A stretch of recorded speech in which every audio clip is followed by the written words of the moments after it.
Мен серіктес болған екі кісінің үшіншісімін деп айтты.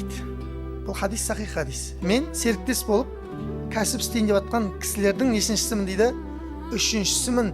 Қашан олар екеуі бір-біріне қиянат жасағанға дейін дейді. Ана қараңыздар. Қашан ол екеуі бір-біріне қиянат жасағанға дейін мен олардың үшіншісімін дейді. Ал егер де екеуінің бірі бір-біріне қиянат жасаса, онда мен ол екеуінің арасынан шығып кетем дейді. Өте керемет хадис. Түсіндірмесі өте үлкен. Мен қысқаша түсіндіріп кетейін. Мен екі серіктес кісінің адал болып тұрған кезде үшіншісімін дегені, мен олардың малдарын қорғауға уәде берем деген екен. Мен олардың ризықтарын кемітпеуге уәде беремін. Мен олардың берекетін арттыруға уәде берем деген екен.